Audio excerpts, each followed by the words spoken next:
অনেকেই কমেন্ট করেছেন, সেই কমেন্টের উত্তরও আপনারা পেয়ে যাবেন। ম্যাক্স, আমি আসলাম। আর আজকের আমি পুরো সেজে গুজে বেরিয়ে পড়েছি। আর আপনারা কিন্তু আজকে গুনতে থাকবেন আমি কটা নদী আর কটা গাড়ি পাল্টাই। বাসন্তী চৌমাথা থেকে অটো করে গদখালি খেয়াঘাটে একটা টোটো করে এই মোড়টায় নেমেছি। এবার এখান থেকে আবার একটা টোটো ধরবো।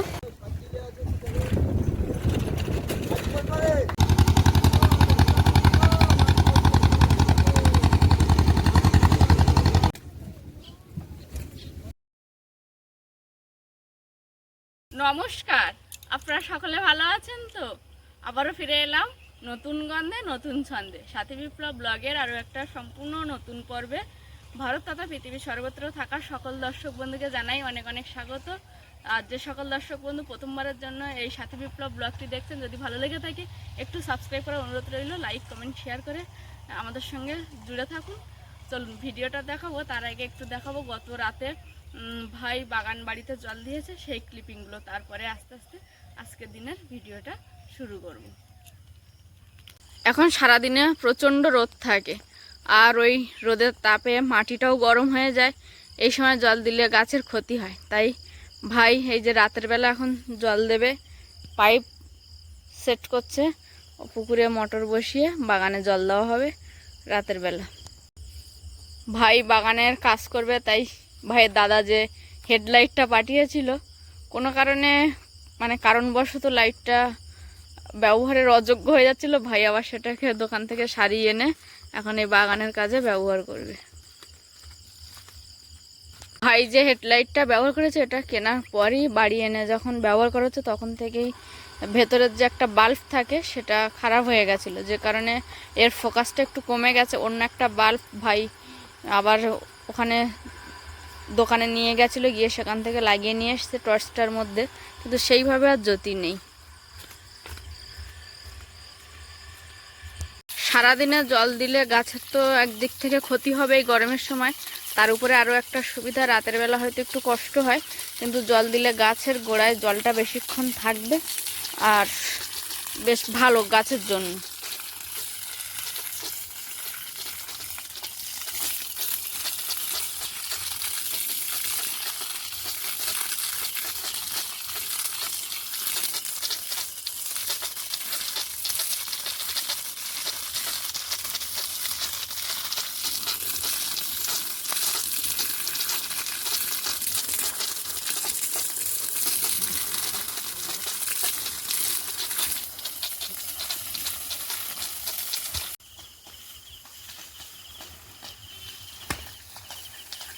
মশা লাগছে, পোকা।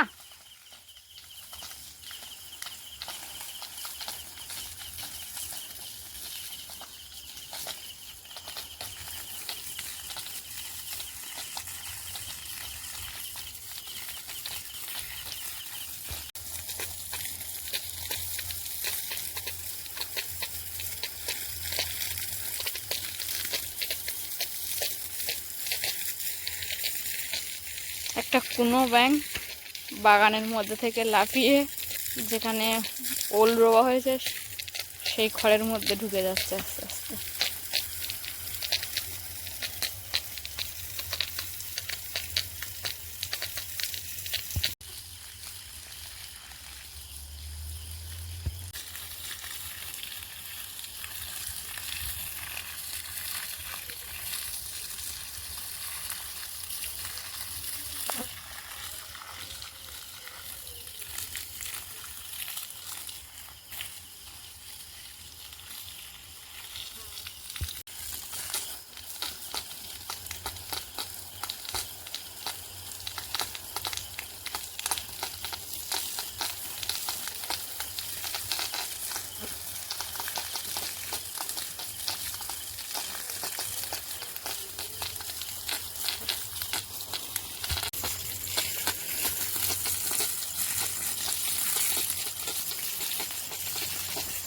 বাগানে যত চারা আছে সব চারাই জল দেওয়া কমপ্লিট হয়ে গেছে।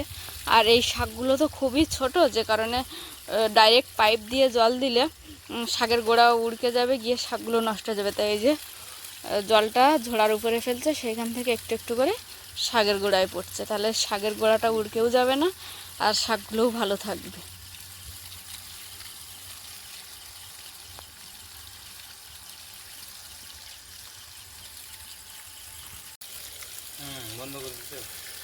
কমপ্লিট হয়ে গেছে জল দেওয়া?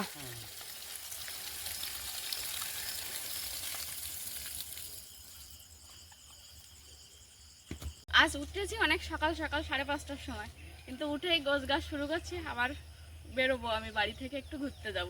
তো কোথায় ঘুরতে যাচ্ছি সেটা জানতে হলে সম্পূর্ণ পর্বটি আপনারা কোথাও স্কিপ না করে দেখতে থাকুন। আশা করব আপনাদের ভালো লাগবে। আর অনেকেই কমেন্ট করেছেন, সেই কমেন্টের উত্তরও আপনারা পেয়ে যাবেন। আর যেহেতু আমি এক জায়গায় বেরোবো, তাই উনানের ধারে আমাকে আর আসতে হয়নি। মা উঠে উনানের ধারে চলে এসেছিলো, আলু সেদ্ধ ভাত করেছে। মা খুব তাড়াতাড়ি করেছে, তাই নিয়ে বাড়ির মধ্যে আলোচনা চলছে, আমার এত দেরি হয় কেন, মার এত তাড়াতাড়ি হয় কেন। বাবা সেখানে বলছে হ্যাঁ তোমার খুব দেরি হয়। আমাদের জমিটা যার কাছে বন্ধক আছে, সে যে ধান এখানে চাষ করেছিল সেই ধান একটু দেরিতে পাকে, এখনই পেকেছে, হয়তো 2-1 মধ্যে সে গাড়ি ঢোকাবে। আর যেহেতু আমি ঘুরতে যাচ্ছি, গাড়িতে ধান কাটাটা হয়তো আপনাদেরকে দেখাতে পারবো না, যদি আমি এসে যাই তাহলে খুবই ভালো। আর এই যে সেই দমকা হাওয়ায় ছিঁড়ে যাওয়া তাঁবুটা এখানে ছিল, সেটাকে ভাই এখন গুছিয়ে একটু ওপরে তুলে রাখছে, কারণ গাড়িতে যখন ধান কাটবে, গাড়ির যে ফাল থাকে, মানে একটা ধার থাকে ব্লেডের মতো, ওই ধারে কেটে যেতে পারে আরও বেশি। কারণ এটা এই ক্ষেত্রে ব্যবহার না করলেও অন্য কোনো কাজে আমরা ব্যবহার করতে পারবো। সেই জন্য এখন সকাল থেকে ভাই এই যে তাঁবুটাকে গুটিয়ে রাখার ব্যবস্থা করছে।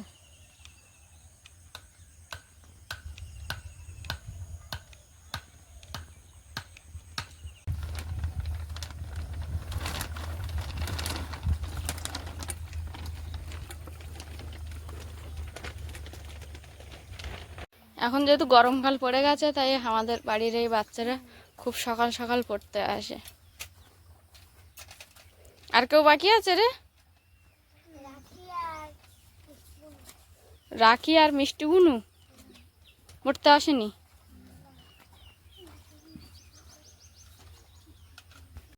মা গরম ভাত রান্না করেছে, তা আমি আর গরম ভাত খাবো না, যেহেতু রাস্তায় বেরোবো আর রোদ গরমের মধ্যে। পান্তা আছে কিছুটা, তার থেকে আমি এক মুঠো পান্তা নিয়ে বসছি, এখন খেয়ে নেব। ও মা, আমি আসলাম। হ্যাঁ সাবধানে যাবো। মিলি এবার অন্তত আসিস। হ্যাঁ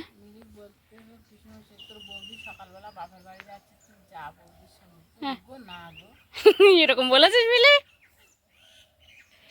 ঠিক আছে, তাহলে আমি আসলাম। ভাই আর বাবা ওদিক কাজ করছে। ওই তো, ও বা, তাহলে আমি আসলাম। বাবা সেই মুরগির এই যে জালটা দেওয়া আছে, ওটা আবার ঠিক করছে। এমিলি আসবি, পিসমশাই নালিশ করছে। তাহলে আসলাম, তুমি সাবধানে কাজ বাজ করো। হ্যাঁ আমি আসলাম, ঠিক আছে? আমি বেড়াতে যাচ্ছি। কি করছো দেখো দেখো দেখো দেখো। আর কয়েকদিন আগে গেছিলাম বিপ্লব বাবুর কাছে, সেখান থেকে এসে এখন যাচ্ছি বাপের বাড়ি। আর অনেকেই কমেন্ট করতেন যে বাপের বাড়ি যাই না কেন, বাপের বাড়ির সঙ্গে কি ঝগড়া আছে? কোনো ঝগড়া ছিল না, একা যেতে ভালো লাগে না, অনেকটা রাস্তা। আর আজকের আমি পুরো সেজে গুজে বেরিয়ে পড়েছি, এইরকমভাবেই আজকে বাপের বাড়ি যাচ্ছি। আমি যখনই বাপের বাড়ি যাই চেষ্টা করি বিপ্লব বাবুকে নিয়ে যাওয়ার। দুজনে তেমন যাই না, হয়তো বছরে একবার থেকে খুব বেশি হলে 2বার যাই। আর এবার তো 8-9 মাস পরে যাচ্ছি পুরো বাপের বাড়িতে। সবাই খুব খুশি। আমার ভাই তো সকাল থেকে এক নাগাড়ে ফোন করছে আমি বার হয়েছি কি না। সকাল থেকেই বলছিলাম না বেড়াতে যাব বেড়াতে যাব, আসলে আমি যাচ্ছি বাপের বাড়ি। চলুন আমার সঙ্গে, সকলে আমার বাপের বাড়ি চলুন। আর আপনারা কিন্তু আজকে গুনতে থাকবেন আমি কটা নদী আর কটা গাড়ি পাল্টাই, কারণ কি এগুলো গুনলে পরে আর কেউ আমাকে বলবে না যে সাথে তুমি বাপের বাড়ি যাও না কেন। এতটা রাস্তা তো একা একা একদমই ভালো লাগে না। একজন সঙ্গী হলে কি হয়, তার সঙ্গে গল্প করে একটু যাওয়া আসায় সময়টা কেটে যায়। বেরিয়ে পড়েছি, অনেক সকালে উঠেছি 5:30টার সময়।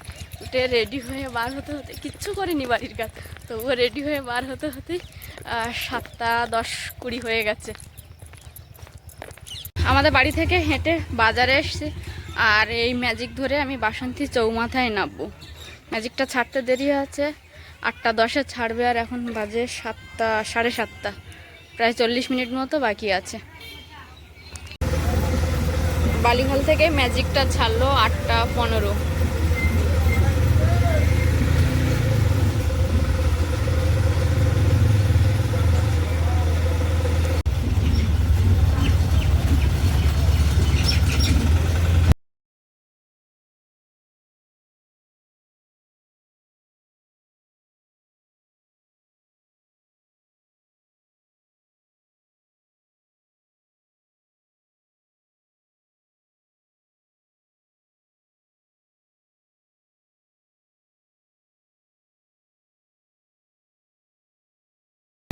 ম্যাজিকে এসে বাসন্তী চৌমাথা দাঁড়িয়েছি, এবার আমি এপারে দাঁড়িয়ে আছি, ওই পারে যাব, অটো ধরে যাব গদখালি খেয়াঘাট।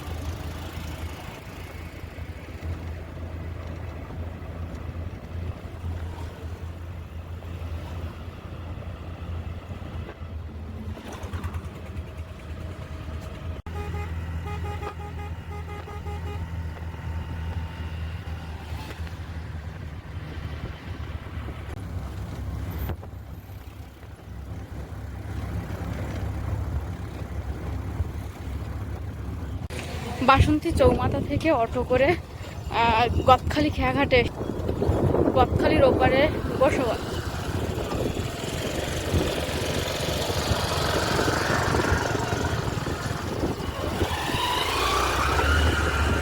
এই যেখানে খেয়া আছে, এখান থেকে আমি খেয়া পেরিয়ে গোসাবাই যাব।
বসবা খেয়াঘাট পেরিয়ে বাজারের মধ্যে থেকে হেঁটে একটু মিষ্টি নিলাম, নেওয়ার পরে এখন যাচ্ছি আবার গাড়ি ধরতে।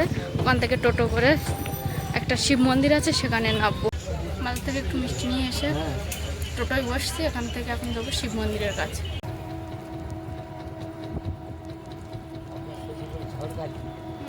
একটা টোটো করে এই মোড়টায় নেমেছি, এবার এখান থেকে আবার একটা টোটো ধরবো, ধরে মোল্লাখালীর এপারে উত্তর ভাগ বলে একটা জায়গা, সেখানে যাব।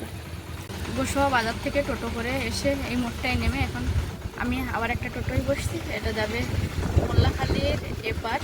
হ্যাঁ, পেরোতে হবে, তারপর মোল্লাখালী বাজার, মানে বাজারের আগে, তারপর আবার ওখান থেকে ভ্যান। অনেকটা রাস্তাটার সঙ্গে তো এখন যেমন কষ্ট আছে তেমন এনজয়ও আছে।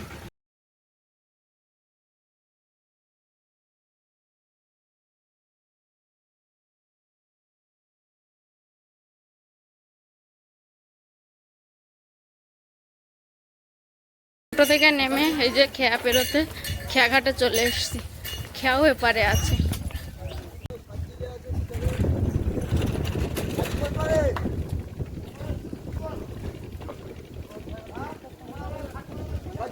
এটা সাতজিলিয়ে যাবে, ওই যেটা আসতো ওটা মোল্লাখালী পারে যাবে।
পেরিয়ে এপারে এসছে, এবার এপার থেকে ভ্যান ধরবো, ধরে তারপর ছোট মোল্লাখালী বাজারে যাব। এটা হলো ভ্যান স্ট্যান্ড, এখান থেকে ভ্যান ছোট মোল্লাখালী বাজারে যায়।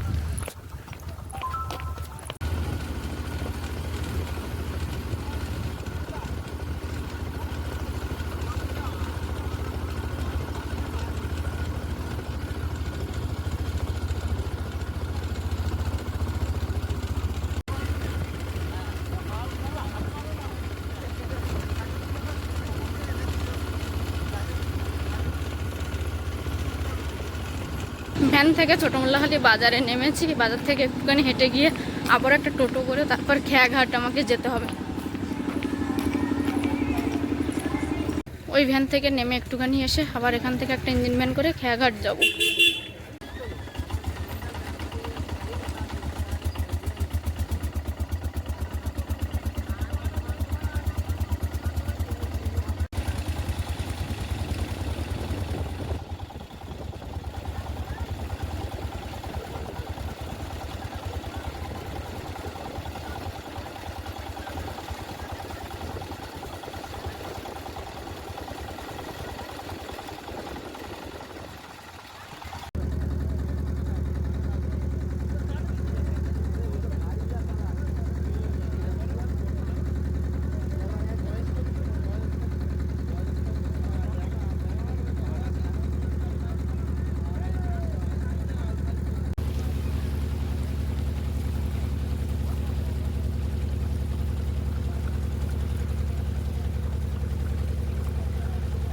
যাবো জেঠি, আমার জেঠি আছে। শেষমেশ কুমিরমারি এসে পার হয়েছি, আর আমার ভাইকে ফোন করেছিলাম, ভাই এগিয়ে নিয়ে যেতে এসছে। চল ভাই দুজন এখন যাই। ওই যে ম্যাঙ্গো ছোটোটা কিনলাম, বার কর তুই আর আমি খেতে খেতে যাই, আর সুনুরটা বাড়ি গিয়ে ওরটা ওর দিয়ে দেবো ওখানে।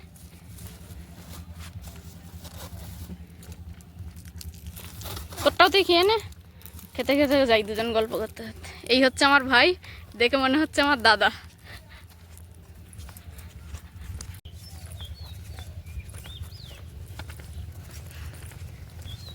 ভাইয়ের হাতে ছাতা, ব্যাগ, আর এদিকে যে ঠান্ডা কোল্ড ড্রিঙ্কসটা কিনলাম সেটা খেতে খেতে যাচ্ছে। ভাই একেবারে নাগানি চুবানি হয়ে যাচ্ছে, ব্যাগ ধরে ছাতা ধরতে পারছে না, আবার এদিকে হাতে খাবার।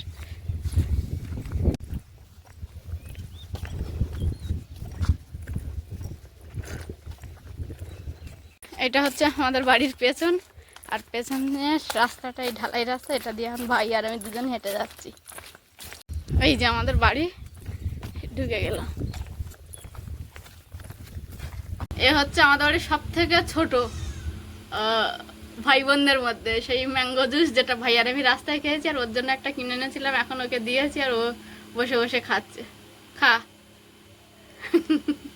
দেখে মুখটা দেখে মনে হচ্ছে কিচ্ছু জানে না, কিন্তু সব থেকে চালাক আর দুষ্টু বেশি।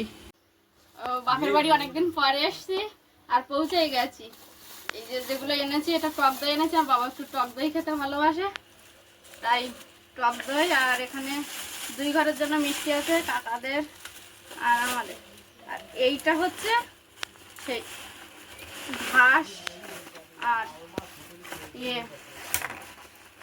ওটা কি পদ্ম ফুলের সেই এনো। তোমার বেই বলে দিয়েছে ধান রোয়ার মতো এক জায়গায় কুপিয়ে মাটি দিয়ে জল কাদা করে সেই জায়গায় রোয়া।